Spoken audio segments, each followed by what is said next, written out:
Good morning all of you. आज हम management of banking and insurance के अंदर हमारे यूनिट 4 का 28 लेक्चर स्टार्ट कर रहे हैं। आज का जो हमारा टॉपिक है that is ECGC policies and guarantees. आज हम export credit guarantee corporation policies के बारे में पढ़ेंगे और क्या क्या उसकी गारंटीज़ हैं उनके बारे में आज इस टॉपिक में हम कवर करने वाले हैं। अगर आप देखें तो जो export credit guarantee corporation of India है उसका क्या रोल है, क्या उसका प्राइमरी एम है, अगर हम उसकी बात करें यहाँ पे तो जो प्राइमरी गोल है हमारे ईसीजीसी का वो हमारे एक्सपोर्ट प्रमोशन को इंडिया में सपोर्ट प्रोवाइड करना चाहता है, स्ट्रेंथ प्रोवाइड कराना चाहता है। अगर आप देखें तो यहाँ पे एक हमारे पास प्रोवाइड है एक range of credit risk insurance cover जो कि हमारे एक्सपोर्टर्स के लिए है। अगर हम किसी भी गुड्स एंड सर्विसेज के एक्सपोर्ट में अगर कोई लॉस खाते हैं तो ईसीजीसी हमें एक इंश्योरेंस कवर प्रोवाइड करता है। अगर आप देखें तो जो ईसीजीसी है वो ऑफर कर रहा है गारंटी जो कि हमारे बैंक और फाइनेंशियल इंस्टीट्यूशन के लिए है, जहाँ पे वो अपने एक्सपोर्टर्स को इनेबल कर रही है कि एक बेटर फैसिलिटीज़ दें। इसके बाद अगर आप देखें तो जो पेमेंट्स हम अपने एक्सपोर्टर्स के लिए कर रहे हैं तो वहाँ पे हमें एक रिस्क मिल रही है जो बेस्ट ऑफ टाइम के अंदर हम अब देख रहे हैं। तो जो रिस्क हम एज्यूम कर रहे हैं एक लार्ज प्रोपोर्शन में आज के दिन वो बहुत दूर है हमारे एक पॉलिटिकल और इकोनॉमिक चेंजेस से जो कि हमारे वर्ल्ड के अंदर किसी भी वार और सिविल वार की बेसिस पे आउटब्रेक है। अगर आप देखें तो ये आज के टाइम पे ब्लॉक और डिले है, तो जो भी पेमेंट है हमारे गुड्स एक्सपोर्टर के वो बहुत डिले या ब्लॉक हो जाते हैं जब कभी भी इस तरीके के पॉलिटिकल या इकोनॉमिक चेंजेस कंट्री के अंदर आएँ। अगर आप देखें तो जो एक्सपोर्ट क्रेडिट इंश्योरेंस है वो डिज़ाइन किया गया है इस तरीके से कि हम अपने एक्सपोर्टर्स को प्रोटेक्ट करके साथ साथ उसके कॉन्सिक्वेंसेज में जितने भी पेमेंट रिस्क है जो कि हमारे पॉलिटिकल और कॉमर्शियल रिस्क से इनेबल हैं, तो उसके लिए हमें एक्सपेंड करना होता है अपने ओवरसीज़ बिजनेसेस को जिससे कि हम इन लॉसेस के फियर से बच सकें। उसके बाद आप देख सकते हैं कि जो एक्सपोर्ट क्रेडिट इंश्योरेंस है वो सिक करता है हमारे क्रेडिट फेवरेबल क्लाइमेट को, जहाँ पे हम अपने एक्सपोर्टर से ये होप रखते हैं कि वो टाइमली या लाइबल तरीके से अपनी क्रेडिट फैसिलिटी को बैंक से अपने घर पे लेंगे। और ये जो पर्पज़ है हमारे एक्सपोर्ट क्रेडिट का वो इंश्योरर को प्रोवाइड करता है गारंटी जो कि हम अपने बैंक्स के थ्रू प्रोवाइड करते हैं। साथ साथ बैंक्स उनको प्रोटेक्ट करते हैं किसी भी तरीके के रिस्क से जो कि वो अपने लॉस पर इन्हर्ट कर रहे हैं, जिसके गारंटिंग में हम various type of finance facility भी अपने एक्सपोर्टर्स को देते हैं। इसके बाद हम देख रहे हैं कि जो ईसीजीसी है वो प्रोवाइड कर रही है हमें एक एक्सपोर्ट क्रेडिट इंश्योरेंस सपोर्ट जो कि हमारे इंडियन एक्सपोर्टर्स के लिए है। तो जो गवर्नमेंट ऑफ इंडिया ने हमारे इस ईआरसी का सेटअप किया था, means export risk insurance corporation का जो सेटअप किया था वो जुलाई 1957 में किया था। इसके बाद हमने इसको ट्रांसफ़र कर दिया प्रेजेंट में export credit guarantee corporation limited that is called ECGC जो कि 1965 में किया गया। अगर आप देखें तो जो ईसीजीसी है वो एक तरह की कंपनी है जो कि होली आउंड है हमारी गवर्नमेंट ऑफ इंडिया की, जहाँ पे जितने भी फंक्शंस हैं उनको एडमिनिस्ट्रेटिव किया जाता है मिनिस्ट्री ऑफ कॉमर्स के अंडर, और इसको मैनेज करने का काम उनके बोर्ड ऑफ डायरेक्टर्स का होता है जो कि रिप्रेजेंट होते हैं हमारे government, banking, insurance and trade and industry. अगर आप देखें तो ईसीजीसी के अंदर हम अपने फर्स्ट पॉइंट को कंसीडर कर रहे हैं कि जो ईसीजीसी है वो कवर कर रहा है उन इश्यूज़ को जो कि हमारे 4 ग्रुप्स के अंदर डिवाइडेड है। अगर हम फर्स्ट ग्रुप की बात करें that is a standard policy. अगर आप स्टैंडर्ड पॉलिसीज़ की बात करें तो ये एक एक्सपोर्टर्स के लिए इशू की गए हैं जिससे कि हम उनके पेमेंट रिस्क को प्रोटेक्ट कर सकें जो कि इन्वॉल्व है किसी भी तरीके के शॉर्ट टर्म क्रेडिट के लिए जो कि किसी एक्सपोर्ट का पार्ट है। सेकंड है हमारी स्पेसिफिक पॉलिसीज़। अगर आप देखें तो स्पेसिफिक पॉलिसीज़ को इस तरीके से डिज़ाइन किया है जिससे कि हम अपनी इंडियन फर्म्स को प्रोटेक्ट कर सकें किसी भी तरीके के पेमेंट रिस्क से। अगर आप देखें तो जो पेमेंट रिस्क है वो कौन कौन सी चीज़ों में इन्वॉल्व है, सबसे पहला है कि export on deferred terms of payment, कि अगर हमारे एक्सपोर्ट्स हैं वो किसी भी तरीके से डिफर्ड टर्म्स ऑफ पेमेंट है। दूसरा है services render to the foreign parties, जो भी फॉरेन पार्टीज़ हमारी सर्विसेज को रेंडर कर रही हैं। तीसरा क्या है कि आप किसी भी कंस्ट्रक्शन प्रोजेक्ट के अंदर कोई भी प्रोजेक्ट को अंडरटेक कर रहे हैं अब्रॉड के अंदर, तो वो भी एक तरीके की हमारी क्या है रिस्क है। नेक्स्ट अगर हम ग्रुप की बात करें that is a financial guarantee. Financial guarantees की अगर हम बात करें तो ये इंडिया के अंदर कोई बैंक इशू कर रहा है जहाँ पे वो हमारे रिस्क को प्रोटेक्ट कर रहा है जिसमें किसी भी लॉस से हम इन्वॉल्व हैं, जिससे कि हमें अपने फाइनेंशियल सपोर्ट की रिक्वायरमेंट है किसी भी एक्सपोर्टर के लिए, तो वो हम अपने पोस्ट शिपमेंट और प्री शिपमेंट स्टेज में करते हैं। उसके बाद लास्ट जो ग्रुप है that is the special scheme. Special scheme में हम अपने ट्रांसफ़र गारंटी को कर रहे हैं जो कि बैंक प्रोटेक्ट कर रहा है। वहाँ पे हम कुछ कंफर्मेशन को ऐड करके एक लेटर ऑफ क्रेडिट ओपन कर रहे हैं हमारे फॉरेन बैंक्स के साथ। जो इंश्योरेंस कवर है हमारे बायर्स के लिए, वहाँ पे credit, line of credit, overseas investment insurance और एक्सचेंज फ्लक्चुएशन रिस्क इंश्योरेंस की उसको इन्वॉल्व किया गया है, उसको हमारे इंश्योरेंस में कवर किया गया है। अगर हम अपने फर्स्ट ग्रुप की बात करें, that is the standard policies, तो जो ईसीजी से उसने डिज़ाइन किए हैं 4 टाइप्स ऑफ स्टैंडर्ड पॉलिसी, जो कि हमें किसी भी शिपमेंट पे एक इंश्योरेंस कवर प्रोवाइड कर रहे हैं, जो कि एक शॉर्ट टर्म क्रेडिट के लिए हैं। तो अगर हम फर्स्ट पॉइंट देखें, that is the shipment comprehensive policy to cover both commercial risk and political risk from the date of shipment. अगर आप देखें तो पहली क्या है, शिपमेंट कॉम्प्रिहेंसिव पॉलिसी है, जो कि हमारे कॉमर्शियल रिस्क और पॉलिटिकल रिस्क को कवर कर रही है किसी भी डेट ऑफ शिपमेंट के टाइम पे। सेकंड क्या है, दैट इज़ शिपमेंट, जो कि हमारी पॉलिटिकल रिस्क है, जहाँ पे जो भी पॉलिसी है उनको कवर किया जा रहा है किसी भी पॉलिटिकल रिस्क के बेसिस पे, जो कि एक डेट ऑफ शिपमेंट में की जा रही है। नेक्स्ट है हमारे कॉन्ट्रैक्ट, जो कि कॉम्प्रेसिव रिस्क पॉलिसी के हैं, जहाँ पे हम कवर कर रहे हैं अपने कॉमर्शियल पॉलिटिकल रिस्क को, जो कि किसी डेट ऑफ कॉन्ट्रैक्ट में किए जा रहे हैं। नेक्स्ट है हमारे कॉन्ट्रैक्ट, जो कि पॉलिटिकल रिस्क पॉलिसी के हैं, जहाँ पे हम उनको कवर कर रहे हैं किसी भी पॉलिटिकल रिस्क में, जो कि डेट ऑफ कॉन्ट्रैक्ट में किया जा रहा है। और अगर आप लास्ट देखें तो वो है हमारे शिपमेंट कॉम्प्रिहेंसिव रिस्क पॉलिसी, जो कि आइडियली सूट कर रही है हमारे उन रिस्क कवर को जो कि किसी गुड्स के एक्सपोर्ट्स के रेस्पेक्ट में है, जो कि एक शॉर्ट टर्म क्रेडिट में है। तो जो भी पॉलिसीज़ हम कवर कर रहे हैं हमारे पॉलिटिकल कॉमर्शियल रिस्क में, वो डेट ऑफ शिपमेंट पे की जा रही है। और जो भी रिस्क है हमारे शिपमेंट लॉसेस की, वो हमारे एक्सपोर्ट कॉन्ट्रैक्ट की फ्लक्चुएशन के ड्यू के कारण हो रही है। तो जितने भी गुड्स हम एक्सपोर्ट कर रहे हैं एक शॉर्ट टर्म क्रेडिट के अंदर, जैसे कि हमारे raw material, primary goods, consumer goods या कंज्यूमर ड्यूरेबल्स, उन सबको रिजॉल्व किया जा रहा है बहुत ईजिली। अगर हम कॉन्ट्रैक्ट पॉलिसी की बात करें तो यहाँ पे उन रिस्क को कवर किया जा रहा है जो कि डेट ऑफ कॉन्ट्रैक्ट में की जा रही है, और उनको इशू किया जा रहा है एक स्पेशल केस में, जहाँ पे हम जिन भी गुड्स को एक्सपोर्ट कर रहे हैं या मैन्युफैक्चर कर रहे हैं, वो एक non standard specialization of buyer के बेसिस पे किया गया है। अगर आप देखें तो यहाँ पे जो शिपमेंट है वो एसोसिएट है हमारे उन एजेंट से जो कि किसी लेटर ऑफ क्रेडिट के अगेंस्ट हैं, और उनको कवर किया जा रहा है सिर्फ उनकी पॉलिटिकल रिस्क से, जो कि एक इंडोर्समेंट में सूटेबल है, और वो शिपमेंट को कॉम्प्रिहेंसिव रिस्क पॉलिसी में अप्लाई कर रहे हैं।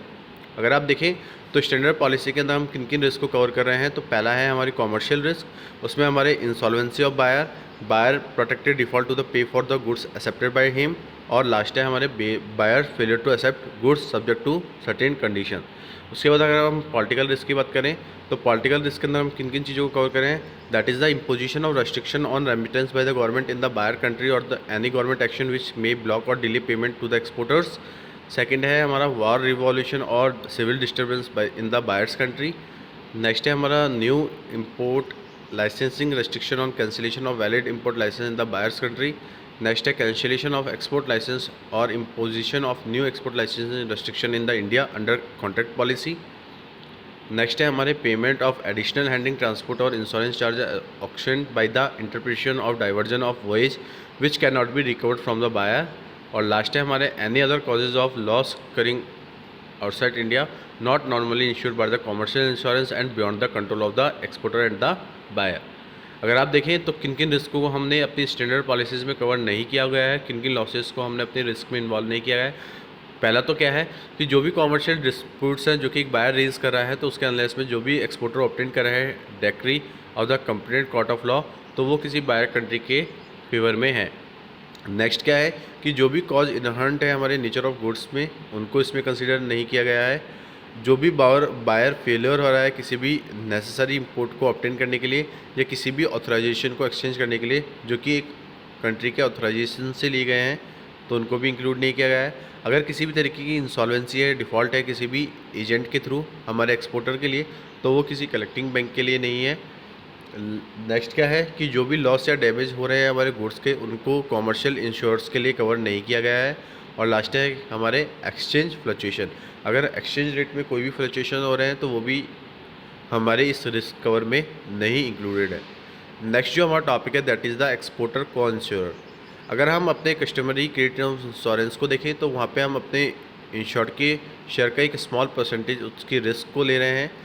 तो ईसीजी से नॉर्मली पे करिए मैक्सिमम 90% ऑफ लॉसेज उस अकाउंट में जहाँ पे हमारी पॉलिटिकल या कॉमर्शियल रिस्क आ रही हैं। तो इस इवेंट में जो भी लॉस हमें हो रहे हैं तो उसके रिप्यूटेशन में हम अब एक कॉन्ट्रेक्चुअल ऑब्लिगेशन अपने बायर के थ्रू कर रहे हैं। तो जो ईसीजीसी है वो आइडेंटिफाई कर रही है एक एक्सपोर्टर के 90% ऑफ लॉसेस को, जो कि फाइनल इन्फोर्सेबल डिक्री है जो कि किसी भी ओवरसीज़ बायर के अगेंस्ट ऑब्टेन किए जा रहे हैं किसी भी एक कोर्ट ऑफ लॉ से जो कि उस बायर कंट्री के हैं। अगर हम इस कॉर्पोरेशन की बात करें तो डिक्लेरेशन कर रही है एक वेव लीगल एक्शन की, जो कि सर्टिफाइड कर रही है हमारे उन लीगल एक्शन को जो कि किसी भी तरीके के हमारे इवेंट ऑफ लॉसेस को आइडेंटिफाई नहीं कर रही है, जो कि 60% रिकवरी पे आफ्टर द पेमेंट क्लेम किए जा रहे हैं। तो जो भी शेयर किए जा रहे हैं वो हमारी ईसीजीसी कर रही है, उसके सेम प्रपोर्शन में हम उस लॉस को बॉन्ड कर रहे हैं। इसके बाद आप देख सकते हैं नेक्स्ट टॉपिक है हमारा होल टर्न ओवर प्रिंसिपल, कि अगर आप देखें तो जो ईसीजीसी है वो एक्सपेक्ट करिए एक fair spread of risk ensure के लिए। तो जो एक्सपोर्टर है वो रिक्वायर करें एक इंश्योर को, जहाँ पे जितने भी शिपमेंट है उसको किया जा रहा है हमारे 2-4 सालों के अंदर, जिनके अंदर जितने भी हमारे एडवांस पेमेंट है उसके अगेंस्ट हम अपने इरवोकेबल लेटर ऑफ क्रेडिट को कंफर्म कर रहे हैं इंडिया के किसी भी बैंक से। तो इंक्लूजन में हम देख रहे हैं कि जो भी पॉसिबल आइटम्स हैं उनको उस अलाइड नेचर में नहीं इंक्लूड किया जा रहा। नेक्स्ट जो पॉइंट है दैट इज़ अ डेप्ट रिकवरी, कि जो भी पेमेंट है हमारे क्लेम के, जो कि ईसीजीसी किसी भी तरीके के रिलीफ को एक्सपोर्टर के लिए रेस्पॉन्सिबल नहीं हो रहा है, तो उन चीज़ों के रिकवरी एक्शन के लिए हमें रियलाइज़ करना होगा उस अमाउंट को जो कि हमें रिकवर करना है। तो जो एक्सपोर्टर है वो कंसल्ट कर रहे हैं ईसीजीसी से, जिससे कि वो प्रमोट कर रहे हैं एक इफेक्टिव स्टेप्स लें जिससे कि हम अपने डेप्ट को रिकवर कर सकें। तो इस पार्ट के अंदर आप देखिए तो जो ईसीजीसी है वो हेल्प कर रही है उन एक्सपोर्टर के लिए, जहाँ पे वो प्रोवाइड करिए एक नेम ऑफ रिलायबल लॉयर को, एक डेप्ट कलेक्टिंग एजेंसी को, जहाँ पे इलिस्टेट से हम अपने इंडियन कॉमर्शियल रिप्रेजेंटेटिव को हेल्प कर रहे हैं जो कि उस बायर कंट्री का है। और जितने भी अमाउंट्स को हम रिकवर कर रहे हैं और उसकी अगर हम रिकवरी एक्सपेंसेस को कम देख रहे हैं तो उनको शेयर किया जा रहा है ईसीजीसी के थ्रू, जिसके बिहाफ पे वो अपने एक रेशियो के अंदर उन लॉसेस को ओरिजिनली क्या कर रहा है, शेयर कर रहा है। और जो भी रिसिप्ट है हमारे क्लेम की जो कि ईसीजीसी रिलीव नहीं कर पा रही है अपने एक्सपोर्टर के लिए, तो उसके ऑब्लिगेशन के लिए जितने भी एक्सचेंज कंट्रोल अथॉरिटी है वो रिकवर कर रही है उन अमाउंट को जो कि हमारे ओवरसीज़ बायर का है। इसके बाद हम बात करें हमारे नेक्स्ट ग्रुप की, that is the specific policies of ECGC. ECGC की क्या क्या स्पेसिफिक पॉलिसीज़ हैं उनके बारे में हम इस टॉपिक में देखेंगे। तो जो स्टैंडर्ड पॉलिसी है वो Holi turn over policy design की गई है, जो कि प्रोवाइड करिए कंटिन्यूइंग इंश्योरेंस को किसी भी एक रेगुलर फ्लो में एक्सपोर्टर शिपमेंट के लिए। तो नॉर्मली अगर हम देखें तो ये 180 दिन से ज़्यादा की नहीं होती किसी भी लिक्विडेशन के लिए। तो जो भी कॉन्ट्रैक्ट हम अपने एक्सपोर्ट्स के लिए करें, जिनमें हम अपने कैपिटल गुड्स को किसी भी एक की प्रोजेक्ट में कन्वर्ट कर रहे हैं, तो जितने भी कंस्ट्रक्शन वर्क या रेंडरिंग सर्विसेज है अब्रॉड में वो हमारे एक रिपीटेटिव नेचर की नहीं है। तो जितने भी ट्रांजेक्शन हैं उनको इंश्योर किया जा रहा है इस केस में, जो कि एक ईसीजीसी के बेसिस पे है। साथ साथ जितने भी कॉन्ट्रैक्ट हमारे एक्सपोर्ट्स के हैं और उनमें कोई भी डिफर्ड पेमेंट टर्म्स हैं जो कि 1 करोड़ से ज़्यादा हैं, तो उनकी जो वैल्यू है वो हमारे हर एक कॉन्ट्रैक्टर के लिए उस की प्रोजेक्ट के अंदर या जितने भी कंस्ट्रक्शन वर्क है अब्रॉड के अंदर उनमें एक प्योर क्लियरेंस बता रहे हैं, जो कि हमारे ग्रुप को कंसिस्ट कर रही हैं, जो कि रिप्रेजेंटेटिव है हमारे रिजर्व बैंक ऑफ इंडिया की, एक्सपोर्ट और इंपोर्ट बैंक की और ईसीजीसी की। अगर जितने भी एप्लीकेशन को देखें हम इस पर्पज़ के लिए, तो उनको सेंड किया जा रहा है हमारे एग्जिम बैंक के थ्रू, जो कि एक एक्सपोर्टर बैंक कर रहा है। और जितने भी प्रिंसिपल को हम क्लियर कर रहे हैं वो एक वर्किंग ग्रुप के अंदर इनेबल हो रहे हैं। तो जो एक्सपोर्टर्स हैं वो उनकी फैसिलिटीज़ को पूरा कर रहे हैं जो कि एक इंस्टीट्यूशन की कंसर्न में है। इसके बाद आप देख सकते हैं कि नेक्स्ट जो टॉपिक है वो क्या है, हमारी special policy for the supply contract, कि हमारे किसी भी सप्लाई कॉन्ट्रैक्ट की क्या स्पेसिफिक पॉलिसी है। तो सबसे पहला क्या है, स्पेसिफिक पॉलिसी जो कि हमारी सप्लाई कॉन्ट्रैक्ट की है उनमें हम कवर करें अपनी कॉम्प्रेसिव रिस्क को, चाहे वो हमारी कॉमर्शियल हो चाहे पॉलिटिकल रिस्क हो। सेकंड क्या है कि जो भी अनदर पॉलिसी है, जैसे कि हमारी स्पेसिफिक शिपमेंट जो कि एक पॉलिटिकल रिस्क पॉलिसी है, उनको कवर किया जा रहा है हमारी सिर्फ पॉलिटिकल रिस्क में, जो कि एक पोस्ट शिपमेंट स्टेज पे है। तो उस केस में जो भी बायर है किसी भी ओवरसीज़ के अंदर, तो वो किसी भी गवर्नमेंट या किसी भी बैंक के थ्रू एक एसोसिएट को बना रहा है। तीसरा क्या है, जितने भी स्पेसिफिक कॉन्ट्रैक्ट हैं हमारे कॉम्प्रेसिव रिस्क पॉलिसी के। और लास्ट है जितने भी स्पेसिफिक कॉन्ट्रैक्ट हैं हमारे पॉलिटिकल रिस्क पॉलिसी के। अगर आप देखें तो जो कॉन्ट्रैक्ट पॉलिसी है वो प्रोवाइड कर रही है कवर को, जो कि हमारे डेट ऑफ कॉन्ट्रैक्ट में किया जा रहा है। तो जितने भी लॉसेस को हम सस्टेन कर रहे हैं एक एक्सपोर्टर के थ्रू, तो वो एक प्री शिपमेंट स्टेज में है, तो वो सिर्फ हमारे कॉन्ट्रैक्ट के फ्लक्चुएशन के थ्रू कवर किए जा रहे हैं, जो कि किसी भी पॉलिसी के अंडर हैं। तो इसके एडिशन में हम उन कवर को प्रोवाइड कर रहे हैं एक शिपमेंट पॉलिसी के अंदर, जो इंश्योरेंस कवर कर रहा है अपने बायर और क्रेडिट लाइन ऑफ क्रेडिट के लिए, जो कि इंश्योरेंस अपने बायर क्रेडिट और लाइन ऑफ क्रेडिट के लिए कर रहा है। अगर आप देखें तो ईसीजीसी इवॉल्व कर रही है उन स्कीम्स को, जिससे कि हम अपने फाइनेंशियल इंस्टीट्यूशन को इंडिया के अंदर प्रोटेक्ट कर सकें और उसके एक्सटेंड में हम एक क्रेडिट फाइनेंसिंग एक्सपोर्ट्स को इंडिया के लिए दें। तो अगर हम देखें तो जो बायर है और जो भी क्रेडिट लाइन है उसमें अगर हम अपने क्रेडिट ईसीजीसी को कवर कर रहे हैं, तो वो एक स्पेशल केस के अंदर प्रोवाइड किया जा रहा है। इसके बाद अगर हम देखें तो नेक्स्ट जो टॉपिक है हमारा वो है हमारी सर्विस पॉलिसी। अगर हम अपनी इंडियन फर्म्स को देखें जो कि एक सर्विसेज को रेंडर करी है हमारी फॉरेन पार्टीज से, तो टेक्निकल और प्रोफेशनल सर्विसेज को जब हम हायर या लीज पे लेते हैं तो इसके एक्सपोज में अगर कोई भी पेमेंट रिस्क सिमिलर है जो कि एक एक्सपोर्ट ऑफ गुड्स में इन्वॉल्व है, तो ईसीजीसी के पास दो ऐसी पॉलिसीज़ है।